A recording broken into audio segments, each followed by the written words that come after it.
ಎಲ್ಲರಿಗೂ ನಮಸ್ಕಾರ. ಹೆಣ್ಣು ಮಕ್ಕಳ ಆರೋಗ್ಯಕ್ಕೆ ಸೀಮಿತವಾಗಿರುವಂತಹ ಸ್ತ್ರೀ ಚಾನಲ್‌ಗೆ ನಿಮಗೆಲ್ಲರಿಗೂ ಸ್ವಾಗತ. ನನ್ನ ಹಿಂದಿನ ವಿಡಿಯೋಗಳಲ್ಲಿ ಪಿಸಿಒಡಿ ಅಂದ್ರೆ ಏನು? ಅದನ್ನ ಹೇಗೆ ಕಂಡುಹಿಡ್ಕೊಳ್ಳೋದು? ಅದರಿಂದ ಆರೋಗ್ಯದ ಮೇಲೆ ಆಗುವಂತಹ ತೊಂದರೆಗಳೇನೇನು? ಅನ್ನೋದ್ರ ಬಗ್ಗೆ ಎಲ್ಲ ತಿಳ್ಕೊಂಡಿದೀವಿ. ಇವತ್ತು ಪಿಸಿಒಡಿಗೆ ಟ್ರೀಟ್ಮೆಂಟ್ ಏನು? ಅದನ್ನ ಮ್ಯಾನೇಜ್ ಮಾಡ್ಕೊಳ್ಳೋದು ಹೆಂಗೆ ಅನ್ನೋದನ್ನ ಇವತ್ತು ಸ್ವಲ್ಪ ತಿಳ್ಕೊಳ್ಳೋಕೆ ಪ್ರಯತ್ನವನ್ನ ಪಡೋಣ.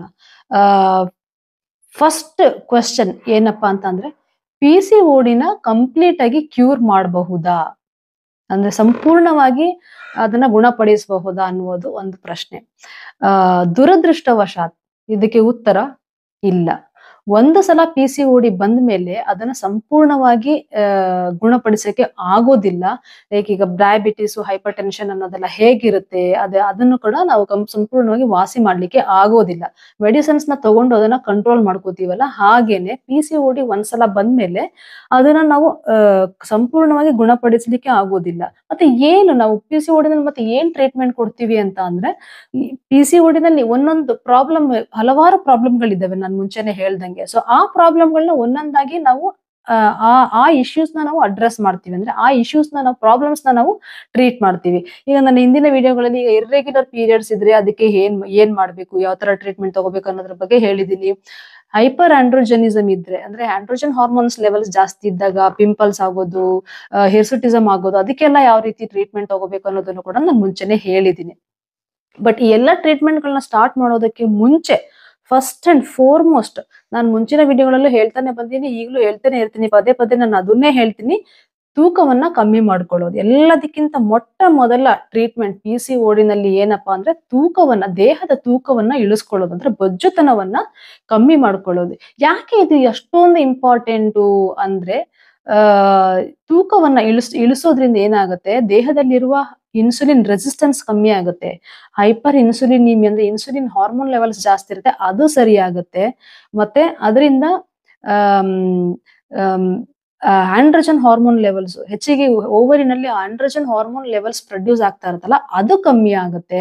ಸೊ ಆಟೋಮ್ಯಾಟಿಕಲಿ ಈ ಹಾರ್ಮೋನಲ್ ಇಂಬ್ಯಾಲೆನ್ಸ್ ಸರಿ ಆದ ತಕ್ಷಣ ಏನಾಗುತ್ತೆ, ಆ ಪಿಸಿಒಡಿ ಪ್ರಾಬ್ಲಮ್ಗಳು ಕೂಡ ಆಟೋಮ್ಯಾಟಿಕಲಿ ಕಮ್ಮಿ ಆಗ್ತಾ ಹೋಗುತ್ತೆ. ಲೈಕ್ ಪೀರಿಯಡ್ಸ್ ಆಟೋಮ್ಯಾಟಿಕಲಿ ರೆಗ್ಯುಲರ್ ಆಗೋ ಸಾಧ್ಯತೆಗಳು ಹೆಚ್ಚಿಗೆ ಇರುತ್ತೆ.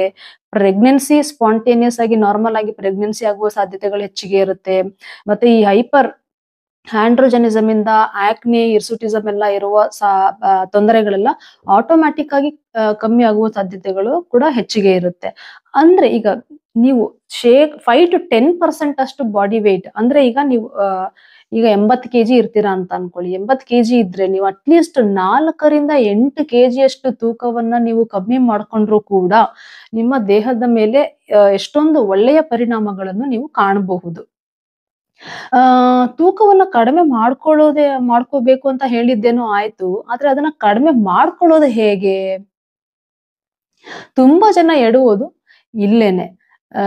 ಯಾಕಂದ್ರೆ ತೂಕವನ್ನ ಕಮ್ಮಿ ಮಾಡ್ಕೊಳ್ಳೋಕೆ ಎಲ್ಲದಕ್ಕಿಂತ ಫಸ್ಟ್ ಮೋಸ್ಟ್ ಇಂಪಾರ್ಟೆಂಟ್ ಥಿಂಗ್ ಬೇಕಾಗಿರೋದು ಏನಪ್ಪಾ ಅಂತ ಅಂದ್ರೆ, ವಿಲ್ ಪವರ್, ಒಂದು ದೃಢ ನಿರ್ಧಾರ. ಎಷ್ಟೇ ಕಷ್ಟ ಆದ್ರೂ ಪರವಾಗಿಲ್ಲ, ನಾನು ನನ್ನ ದೇಹದ ತೂಕವನ್ನ ಇಳಿಸ್ಕೋತೀನಿ ಅನ್ನುವ ಒಂದು ದೃಢ ನಿರ್ಧಾರ, ಒಂದು ಛಲ ಇರಬೇಕು. That leads lot of dedication and determination. ಅದು ಎಲ್ಲರಿಗೂ ಇರೋದಿಲ್ಲ. ಮತ್ತೆ ಇನ್ನು ಕೆಲವ್ರನ್ನ ನಾನು ನೋಡಿದೀನಿ, ತೂಕವನ್ನ ಕಮ್ಮಿ ಮಾಡ್ಕೊಂಡಿರ್ತಾರೆ. ಕಮ್ಮಿ ಮಾಡ್ಕೊಂಡು ಇನ್ನು 4 ತಿಂಗಳು ಹೋಗಿ ನೋಡಿದ್ರೆ ಮತ್ತೆ ಅದು ತೂಕ ರೀಗೇನ್ ಆಗ್ಬಿಟ್ಟಿರುತ್ತೆ. ಮತ್ತೆ ಅದೇ ಹಳೆ ಎಕ್ಸೆಸಿವ್ ವೇಟ್ ಗೇನ್ ಶುರು ಆಗೋಗಿರುತ್ತೆ. ಅಂದ್ರೆ ಏನ್ ನೀವು ಅರ್ಥ ಮಾಡ್ಕೋಬಹುದು ಅಂದ್ರೆ, ಬರೀ ತೂಕವನ್ನ ಇಳಿಸೋದು ಅಷ್ಟೇ ಇಂಪಾರ್ಟೆಂಟ್ ಅಲ್ಲ, ಆ ತೂಕವನ್ನ ನೀವು ಮೇಂಟೈನ್ ಮಾಡೋದು ಕೂಡ ಅಷ್ಟೇ ಇಂಪಾರ್ಟೆಂಟ್. ನೀವು ಒಂದ್ಸಲ ತೂಕವನ್ನ ಇಳಿಸಿ ಕಷ್ಟಪಟ್ಟು ಎಲ್ಲಾ ಎಫರ್ಟ್ಸ್ ನ ಹಾಕಿ ನೀವು ತೂಕವನ್ನ ಇಳಿಸ್ಕೊಂಡು ಮತ್ತೆ ನೀವು ತೂಕವನ್ನ ಜಾಸ್ತಿ ಮಾಡ್ಕೊಂಡ್ರೆ ಏನಾಗುತ್ತೆ ಹೇಳಿ? ನೀವು ಅಷ್ಟು ಕಷ್ಟಪಟ್ಟಿದ್ದು ಹಾಕಿದ ಎಫರ್ಟ್ಸ್ ಎಲ್ಲ ವೇಸ್ಟ್ ಆಗುತ್ತೆ. ಅದೇನೋ ಅಂತಾರಲ್ಲ, ಹೊಳೆಯಲ್ಲಿ ಹುಣ್ಸೆ ಹಣ್ಣು ತೇದಂಗೆ ಅಂತಾರಲ್ಲ, ಆ ತರ ನೀವು ಮಾಡಿದ ಎಲ್ಲಾ ಪ್ರಯತ್ನಗಳು ವ್ಯರ್ಥ ಆಗೋಗ್ಬಿಡುತ್ತೆ.